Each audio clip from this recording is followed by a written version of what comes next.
What is going on, everyone? Welcome back to part 2 in the fluid flow over a circular cylinder series, where we are trying to study the von Karman effect and different parameters that might affect it. In the first video, we got to see the setup of the flow of water over a circular cylinder that had a diameter of 1 meter.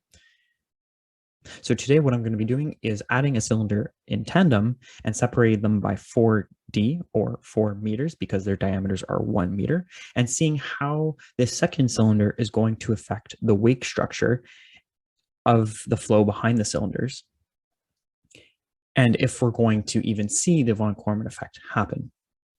I will be going through the setup of the simulation a little bit quicker than the last one. So if you guys haven't seen the first one, I highly recommend that you go check it out. I will also note throughout the course of the simulation certain parameters that you might want to change, whether it be decreasing the distance between the number of cylinders or increasing the number of cylinders in tandem, and showing how the setup of the simulation will change. However, it's going to be very, very close to the one I'm going to be showing you guys today. Before we get started, it's always good to have a sense of what the results are that we are expecting. As you can see here, I found two very descriptive graphics for the results that we expect to tame while running these various simulations. I found this from a paper by Harami and Segafian called Numerical Simulations of Fluid Flow in the Journal of Fluids and Structures. And it very clearly lays out how the various parameters are going to affect the wake structure behind the cylinders. We can see by either increasing the number of cylinders, increasing the cylinder distance, or increasing the Reynolds number, that the von Karman effect is going to be more apparent in some of the scenarios. In fact, I know that for a lot of you, you guys are going to be running the simulation for a Reynolds number of 100 with a distance of 2 meters between the cylinders, or 2 times their diameters. And we can see that the von Karman effect is not apparent at all. There's no vortex shedding. The wake structure is fairly simple with a few oscillations up and down far into the distance later on. We only really start to see vortex shedding occur when increasing this distance to 4 meters for a Reynolds number of 100. Now we do see that by increasing the Reynolds number to 200, it really accelerates the complexity of the wake structure behind the cylinders. And we do actually see the vortex shedding occur for a distance of 2D between the cylinders. As we can see on the right here, for 3 cylinders in tandem, the von Karman effect happens much more earlier on for smaller distances between the cylinders.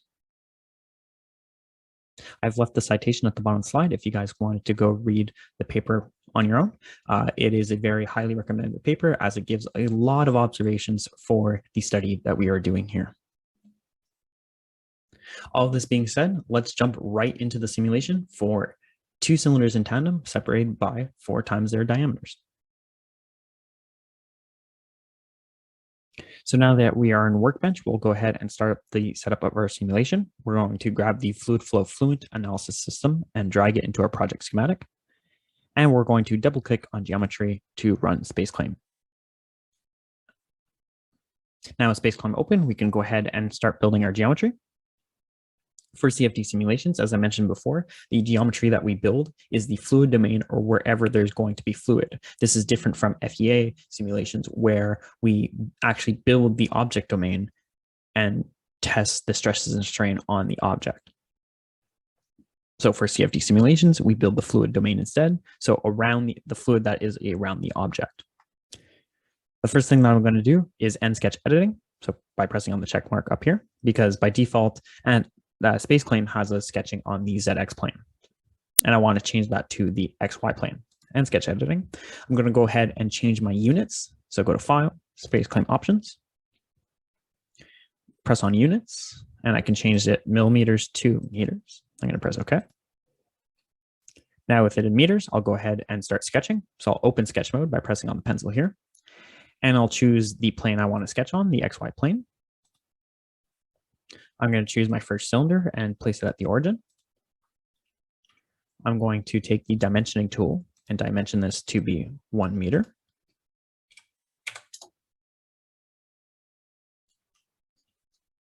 And I'm going to add a second cylinder in tandem and make it 1 meter as well. And I'm going to specify the distance between the cylinders to be 4 times their diameters, or 4 meters. So this is the first place where your simulation is going to change. If you want to increase or decrease the distance between the cylinders, this is obviously the dimension that you would change. And if you wanted to add another cylinder in tandem, you would come ahead here, take another cylinder, put it in tandem, and then specify this distance to be the same distance that you put for the first one. So this is how it would look like for 3 cylinders in tandem. But for today, I'm only going to be doing 2. So I'm going to go ahead and remove those. So now with our objects built, we can go ahead and add the fluid domain around the objects by adding a rectangle, like so. For the inlet area, I'm going to dimension this to be 5 times the diameter, just to give the fluid a little bit of space to be uniform before it interacts with our cylinders. I'm going to give the outlet area 5 times their diameter, or 15 times their diameter, sorry. So in other words, 15 meters. And the reason why I'm giving so much space behind the cylinders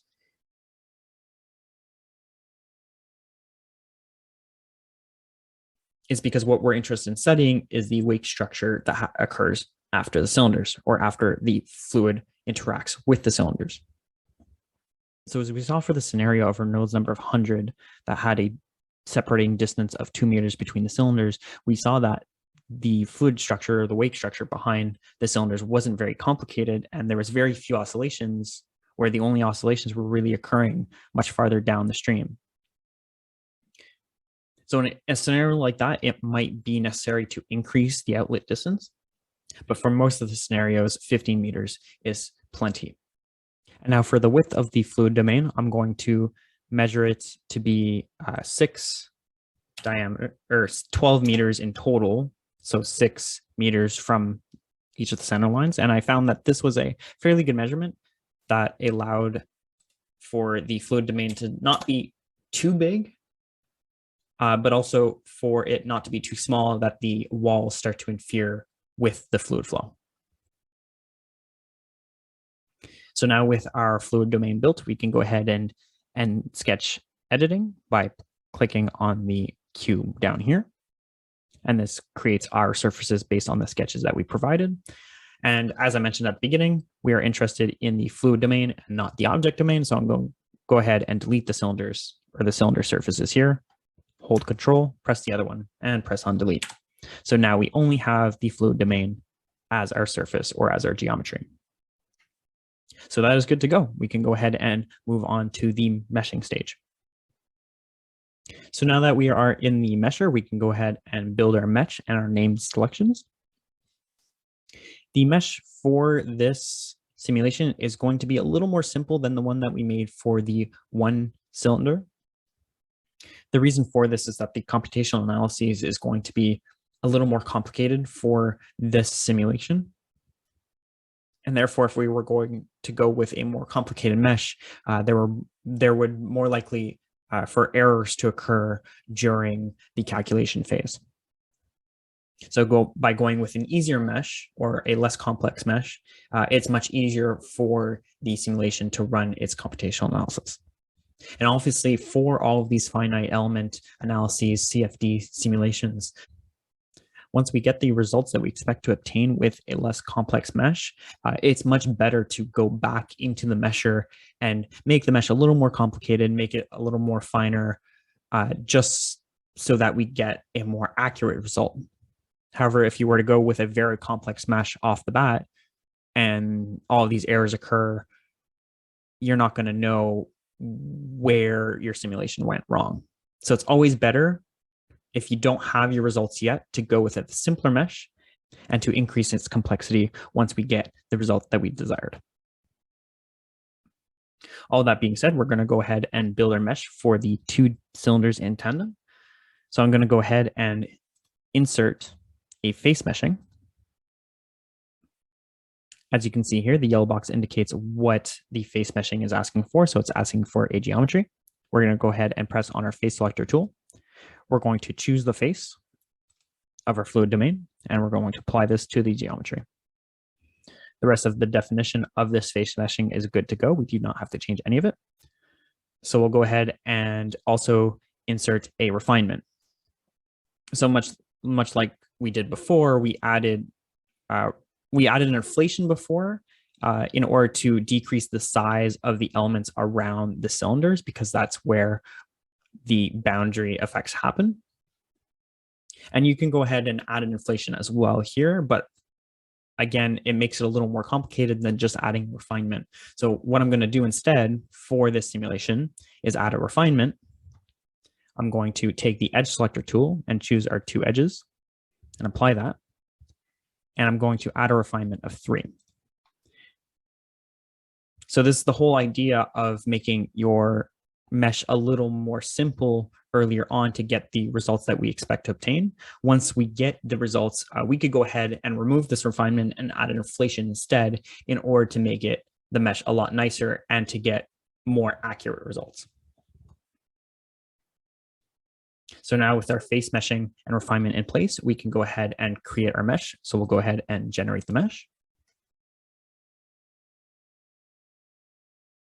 As you can see, the mesh is very coarse in the rest of the fluid domain, but the refinement worked, and we have a lot of smaller elements around the two surfaces. Now for the simulation, this is obviously too coarse. So I'm going to go ahead and press on mesh, and I'm going to change the element size. Instead of having it to 1.3 meters, which was the default, I'm going to specify this to be 0.2 meters instead. And I'm going to update this mesh. So now we can see that the mesh is a lot more refined and is very symmetrical due to the face meshing in the back here. And we have a lot of smaller elements around the circular cylinder where the flow is going to be interacting with this surface. So now with our mesh in place, we can go ahead and add our name selections. As mentioned before, the name selections are very important so that Fluent knows where to apply its boundary conditions. So I'll go ahead and press on the edge selector tool. I'm going to choose the first edge, right click, and create name selection. I'm going to name the selection the inlet. I'm going to go ahead and do the same for the outlet.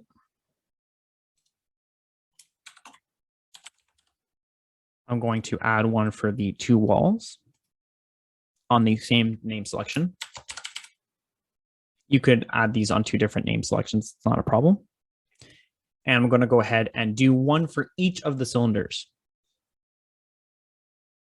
This is very important because when we're going to be calculating lift and drag, we want to calculate the lift and drag on each of the cylinders. So they need to be in their separate name selections.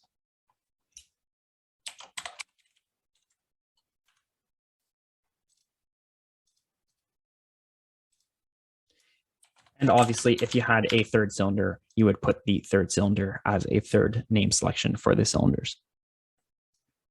So if we go ahead and press on the plus beside name selections, we see all of our name selections. We can verify them by clicking on them. We have the inlet at the front here, the outlet at the back, the wall is the two walls, and cylinder 1 and cylinder 2. So that's all good to go. So now we can go ahead and move on to Fluent. So just a quick note, if you guys don't update everything in the mesher, you will get a lightning bolt here back in Workbench. And that's because the mesher hasn't sent all of the information to the setup of the simulation. So 2 ways that you can fix this, it's super simple, is either when you're in the mesher, you could update everything before you exit the mesher, or here in Workbench, you just right click on mesh and you update, and it'll do the same thing. It'll send all of the information from the mesher to the setup. And once that's completed, you'll get a check mark beside mesh. Like so. So now we can move on to the Fluent side of the simulation. Go ahead and double click on setup, and this will launch the Fluent launcher. The dimensions are good because it's a 2D, so we actually cannot change this. We're going to want double precision for this simulation.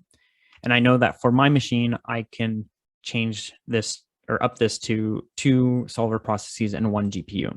Obviously, this is going to be dependent on what you're running ANSYS on. But generically, these are pretty good parameters for many computers. So now with this in place, we can go ahead and press start to launch Fluent. Now, Fluent open, we can go ahead and set up the boundary conditions and actually run the calculations for this simulation. The first things first is in time here, we're going to change time to transient because von Karman effect is a transient effect. So we got to make sure that we have that in place. For our models, if we go ahead and press on the plus beside models, we're going to change viscous to viscous laminar instead. So when double click on that, it's going to open up this window.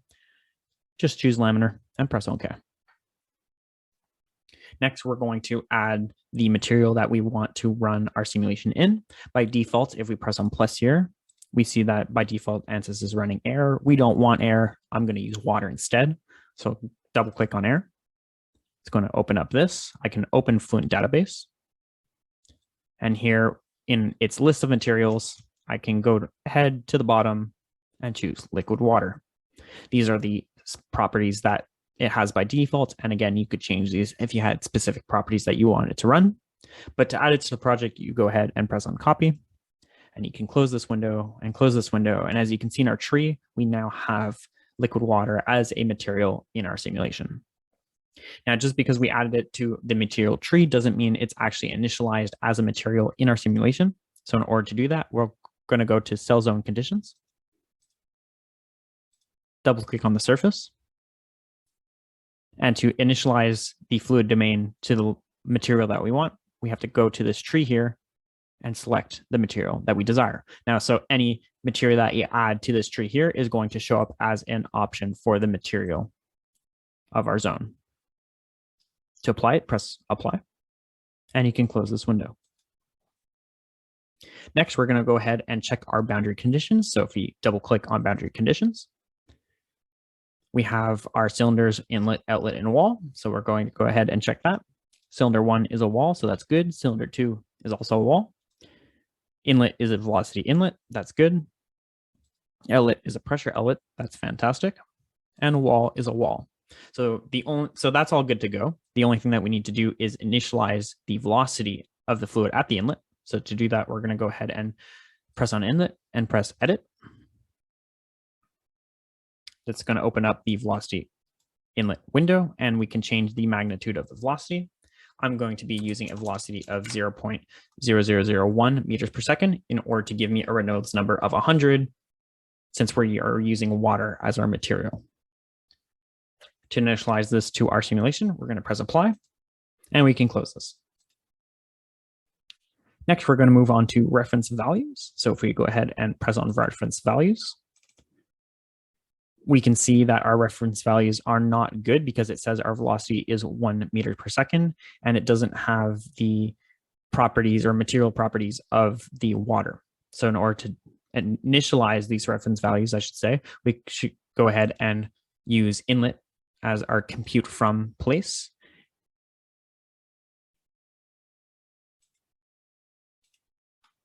And as you can see, it has now initialized the reference values accordingly. So now we have our density of water, we have our temperature, which is good, we have velocity that we specified at the inlet, and we have the right viscosity for water. So that's all good to go.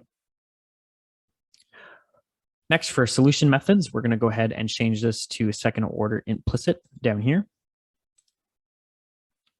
Now with all this put into place, we can go ahead and actually set up our monitors. So our monitors are useful for calculating various parameters that we want. So for these simulations, what we're interested in calculating is the lift and drag on our cylinders. Now, this is the second part in the setup of the simulation where it's going to differ whether you have 2 or 3 cylinders in tandem, but it's super easy to do. You just have to add an extra monitor for your third cylinder. So to add our monitors for our cylinders, we're going to go ahead and press on monitors. We're going to press on report plots, right click, go to new. This is going to open up this window. If you press on new here, we can add a new force report.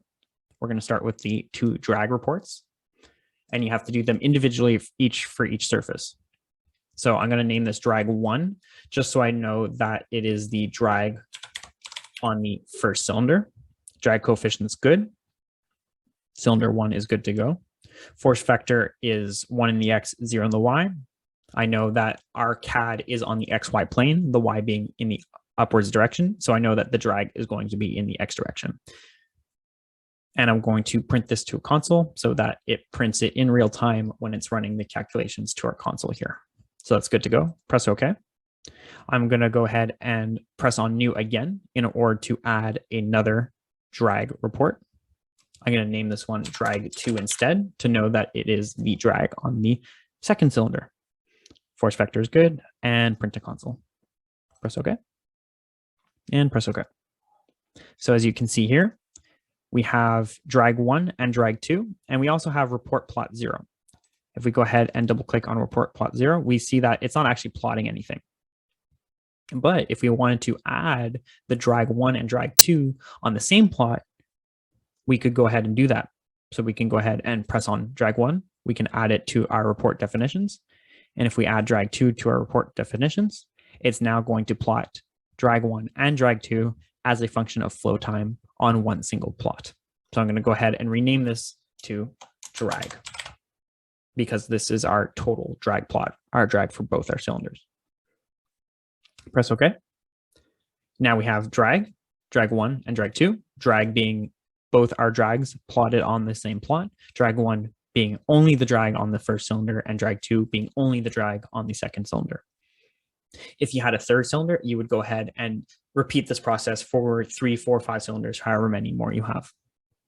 And we're going to do the same thing for lift as well. So we're going to go ahead and right click on report plots, press on new.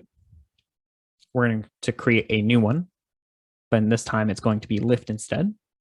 I'm going to rename this to lift 1, just so I know that it's the lift on the first cylinder. Lift coefficient's good.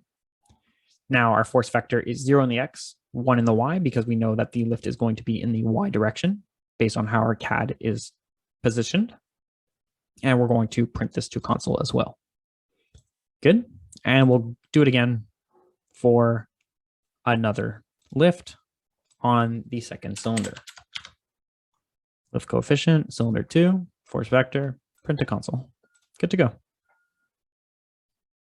We can press OK here. And we see that we have another report plot 0 here. That doesn't actually, if we go to edit, it doesn't actually have anything that it's reporting. But we can add both our lifts to this plot to plot them as a function of flow time in order to get both our lift curves on the same plot. We're going to rename this to lift, just so I know that this is the lift curve. And now you can see I have 3 drag plots, 3 lift plots, 2 of them plotting individually, 2 of them plotting individually, and then the drag and lift are plotting both drags and both lifts on the same plot.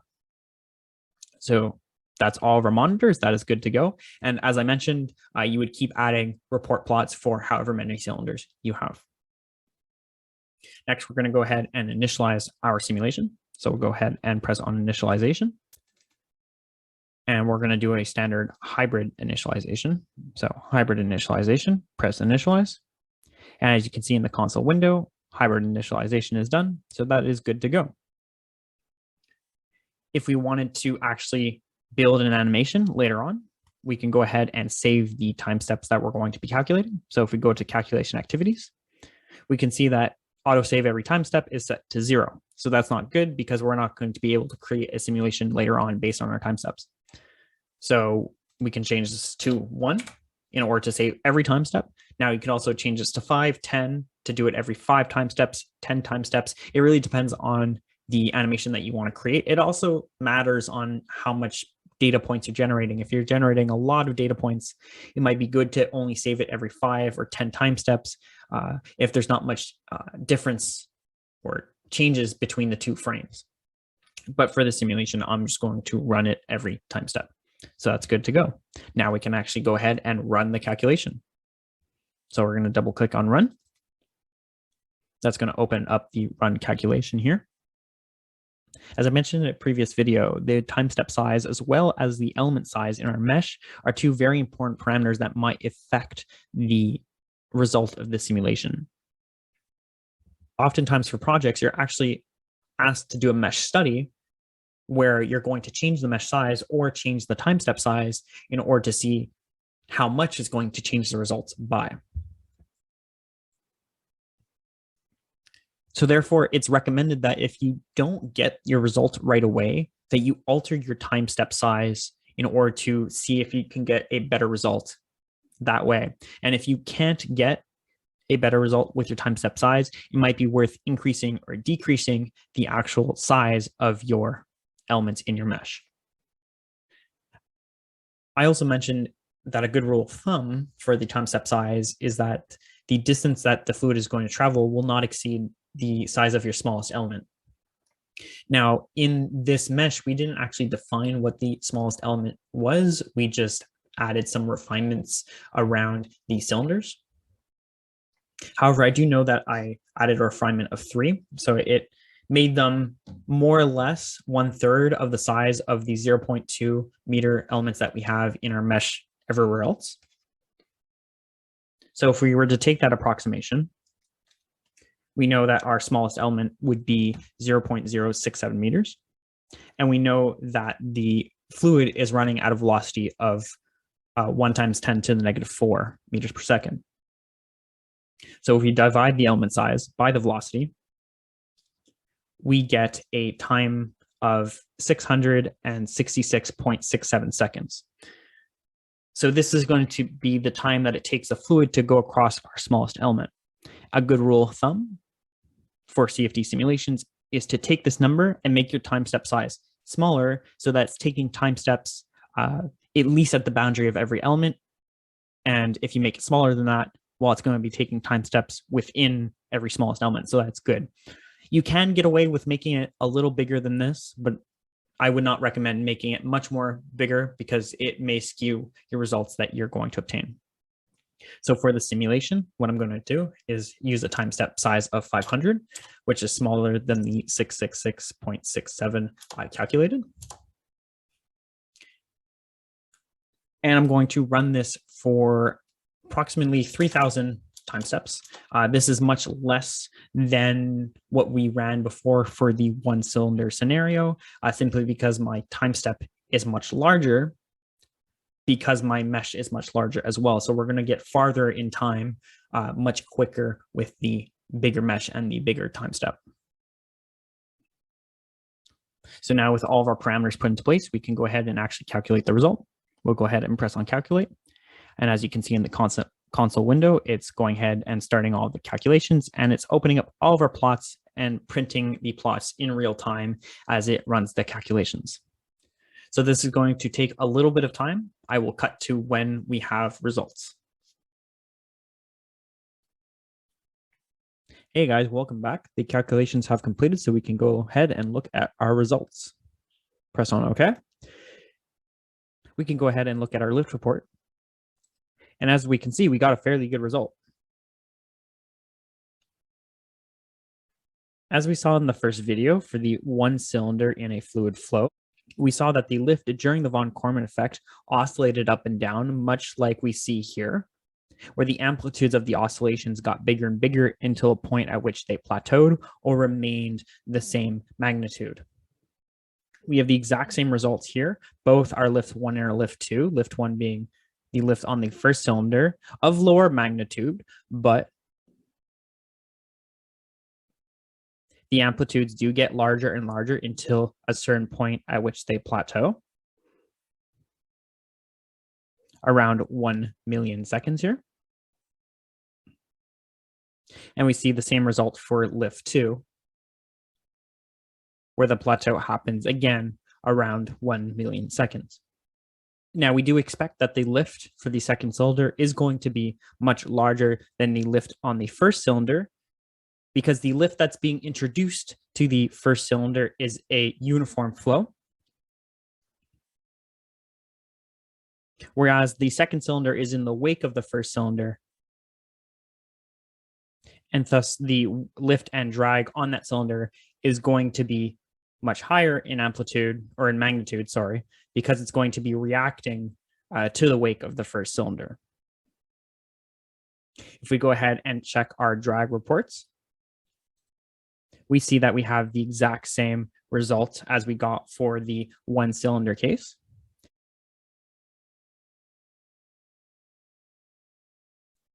We see that the drag on the first cylinder is fairly stable until it reaches the point at which the solution stabilizes, and then the drag begins to oscillate up and down very slightly. And for drag 2, we get the same thing. It's a little less stable as it increases over time, and the oscillations do get bigger and bigger until a point at which they stabilize around the 1 millionth second mark. The amplitudes of the oscillations and the oscillations itself become constant around a certain number here. So it looks like we got pretty good results. We can go ahead and move on to the CFD post-processor now to take a look at our contours and as well as make an animation. So let's go ahead and do that. Now with CFD post open, we can go ahead and start making our contours and animation. In order to make the contours for this plot, I'm going to go ahead and press on the rainbow icon up here beside the airfoil. It's going to be named Contour 1. That's okay. You can rename that to anything you may like.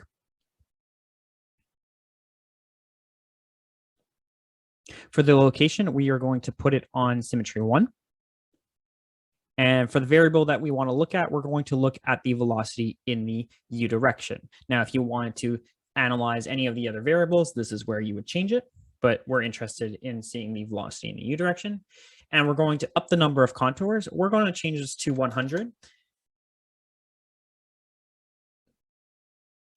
By increasing the number of contours, what you're essentially doing is affecting the color gradient that's going to occur.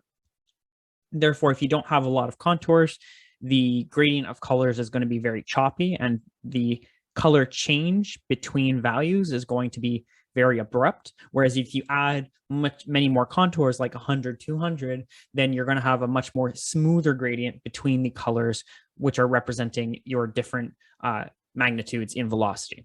So we'll go ahead and press apply in order to apply this contour.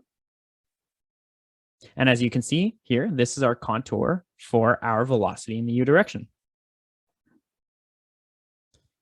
The still image that is shown on screen right now is the last time step that we took a calculation for during the stable part of our simulation. But as you can see, the von Karman effect is very present, and we are getting the vortex shedding occurring.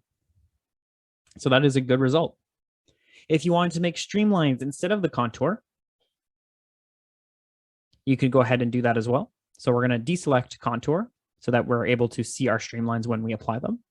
To make the streamlines, we'll go ahead and press on the airfoil icon up here. Press OK for streamline 1, and it's going to be the same process to make the streamlines.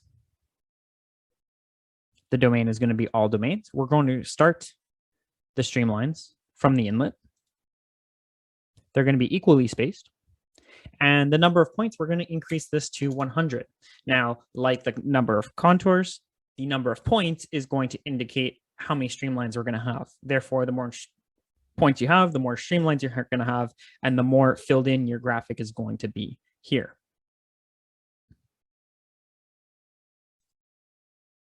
The variable that we're going to look at is the velocity, and direction is forward. So that's all good to go. We can go ahead and press on apply. And here we can see our streamline plot for our velocity. We can see the changes in velocity as the flow goes through our fluid domain and around our cylinders. We see that where the vortices are, the fluid tends to slow down. And once it gets out of the vortice, it's able to speed up. So that is a fairly good result. Now, if you did want to see more of the recirculation zones that occur behind our cylinders, you could always increase the number of streamlines that you have in order to sort of make them wrap around the cylinders a little better. So if we go ahead and press on 250, we're able to sort of see the recirculation zones a little bit better.